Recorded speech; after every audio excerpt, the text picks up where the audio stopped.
नाज़रीन, एक बार फिर हम आपके साथ मौजूद हैं और अब बात होगी कराची के मौसम के हवाले से। कराची का इस दफ़ा पूरे पाकिस्तान में ही सर्दी बहुत ही देर से आ रही है और कराची में तो सर्दी का नामो निशान भी नहीं। आज भी कराची में बहुत गर्मी है और इसकी वजूहात क्या हैं, इससे प्रॉब्लम्स क्या क्या हो सकती हैं, ये सब हम जानेंगे। हमारे साथ मौजूद है मेहमान, उनका मैं पहले तारुफ करवा दूँ। जवाद मेमन साहब हैं, मीटियोलॉजिस्ट हैं, इनसे हम बात करेंगे। जी अस्सलाम वालेकुम जी। जी वालेकुम अस्सलाम। अच्छा जी, आज हम बात कर रहे हैं सर्दी के हवाले से। तो कराची में सर्दी आई नहीं। हम अक्टूबर तो चले गुजर गया, हम कह रहे थे चलो नवंबर में भी सर्दी आएगी, लेकिन आज भी बहुत गर्मी है। इसकी वजह क्या है? जी बिल्कुल नाज़िया, कराची में जो है वो इस साल गर्मी जो है वो चल रही है और जून जुलाई के बाद हमने देखा कि अक्टूबर में भी जो है वो काफी शदीद गर्मी थी और ये जो सिलसिला है ये अब नवंबर में भी कंटिन्यू हो रहा है। बेसिकली ग्लोबल पैटर्न्स कुछ इस तरीके से शिफ्ट हो रहे हैं कि ना सिर्फ कराची बल्कि अक्रॉस पाकिस्तान जो है वो, जिस तरह आपने इंट्रो में भी बताया कि वो सर्दियां अभी तक नहीं आई है जो अमूमन नवंबर के महीने आ में जाती आ हैं। जाया जी करती जी। हैं।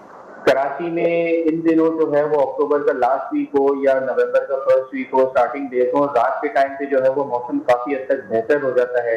हल्की हल्की खुंती का जो सिलसिला है वो स्टार्ट हो जाता है। लेकिन अनफॉर्चुनेटली इस साल ग्लोबल पैटर्न कुछ इसी तरीके से हैं कि ना सिर्फ दिन के औकात में टेम्परेचर जो है वो मामूल से कहीं ज्यादा है, बल्कि रात के औकात में भी दर्जे हरारत जो है वो मामूल से कहीं ज्यादा ही चल रहा है। नॉर्मली बराबर। हमारे यहाँ 19 से 20 डिग्री होता है नवंबर के महीने में, लेकिन कंटिन्यूसली पिछले एक हफ्ते से जो है वो 23, 24, 25 डिग्री रात के औकात में और दिन के औकात में जो है ये 34, 35, 36 डिग्री। जी। आने वाले दिनों में अगले एक हफ्ते तक भी जो है ये सिलसिला ऐसा ही चलने वाला है। कम से कम 15 नवंबर तक ये सिचुएशन कंटिन्यू रहेगी। अच्छा, वजह वजह क्या है इसकी? क्या ये बहुत ज़्यादा पोल्यूशन होने की वजह से, और क्या वजह हो सकती है? नहीं देखिए, पोल्यूशन का ऐसा जिसमें इतना ज्यादा हाथ नहीं है। बेसिकली जिस तरह हमने बताया कि ग्लोबल पैटर्न भी शिफ्ट हो रहे हैं पूरे। हम एक सीजन ट्रांजिशन से निकल के दूसरे ट्रांजिशन में आ चुके हैं। जो हमने देखा कि इस साल जो कंटिन्यू था वो एल नीनो पैटर्न पूरा ग्लोबली कंटिन्यू था और अब वो मानसून के एंड पे ट्रांजिशन होके इसका ला नीना पैटर्न जो है वो ग्लोबली ये शिफ्ट हो चुका है। तो अमूमन ला नीना पैटर्न में ये होता है, स्पेशली जब ये सीजन ट्रांजिशन हो रहा होता है कि टेम्परेचर जो है वो हमारे रीजन में मामूल से ज्यादा हो जाते हैं, बारिशें कम होती हैं, सर्दियां थोड़ी सी हार्श हो जाती हैं। हार्श इन सेंस ये कि बहुत ज्यादा ड्राई होती हैं, बारिशें कम हम्म। होती हैं, हम्म। स्मोक का और जो फॉग का जो सिलसिला है वो थोड़ा सा बढ़ता हुआ नजर आता है।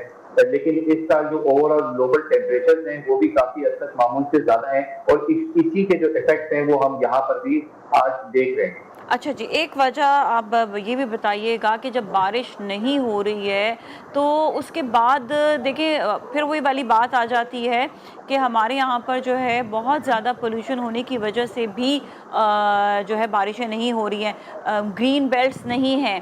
तो ये भी तो सारी वजूहात होती हैं ना मौसम की तो तब्दीली बिल्कुल के लिए। लाजमी ग्रीन बेल्ट का ना होना तो बहुत बड़ा इम्पैक्ट है, ना सिर्फ बारिशों के ऊपर बाकी आपके पूरे ओवरऑल एनवायरनमेंट के ऊपर, आपके पूरे इकोसिस्टम के ऊपर। हमारे यहाँ जो है वो कंटिन्यूसली जो ग्रीन बेल्ट हैं उन्हें जो है वो खत्म किया।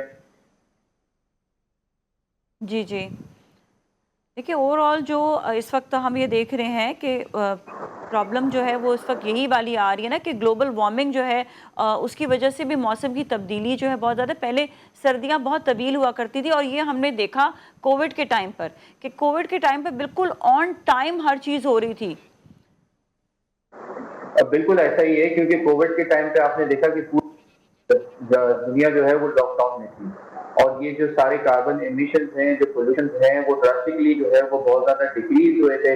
तो हमने इसकी एक छोटी सी झलक देखी कि अगर हम इन चीजों को कंट्रोल करें तो कितनी तेजी से और कितने बेहतर तरीके से जो है वो हमारा इकोसिस्टम दोबारा इनहेल हो सकता है, वो दोबारा जो है वो रिकवर किया जा सकता है। लेकिन बात सारी यही है कि इस वक्त कंटिन्यूसली हर गुजरते साल के साथ जो है वो ग्लोबल वार्मिंग के टेम्परेचर बढ़ते ही चले जा रहे हैं। इनफैक्ट अगर हम पाकिस्तान के हवाले से सिर्फ बात करें तो ये जो अक्टूबर का महीना गुजरा है ये by average on and average जो मैक्सिमम टेम्परेचर है पाकिस्तान की तारीख का सबसे गर्म तरीन महीना था जिसे ऑफिशियली डिक्लेयर किया गया है अभी चंद दिन तक। जी, जी, बहुत-बहुत शुक्रिया आपका। Thank you so much for being with us. और नाज़रीन, यहाँ पर आपको, जैसे आपने खुद भी इस चीज़ को आप फेस कर चुके हैं कि कोविड के टाइम पे जिस तरह से ट्रैफ़िक कंट्रोल हुआ, पोल्यूशन कंट्रोल हुई, तो सीरियसली मौसम जो है वो बेहतर हो गया। तो हमें कोशिश ये करनी चाहिए जिस हद तक हम गाड़ी को कम चलाएँ और पैदल चलने पे ज़्यादा तवज्जो दें, उतना ज़्यादा हमारे लिए ज़्यादा अच्छा है। और छोटी-छोटी जगहों पर भी, करीब-करीब जगहों पे भी हम गाड़ी का इस्तेमाल कर रहे होते हैं। एक शख्स एक गाड़ी लेकर जा रहा हो तो कोशिश करें कि एक साथ ही आप लोग, बहुत सारे लोग बैठ कर एक ही गाड़ी में जाएं, ताकि आपके शहर में जो है ये मसाइल जो हैं धुएं के, वो कम से कम हो। इसके साथ ही जाएंगे हम ब्रेक की जानिब। ब्रेक के बाद फिर मिलेंगे। Stay with us.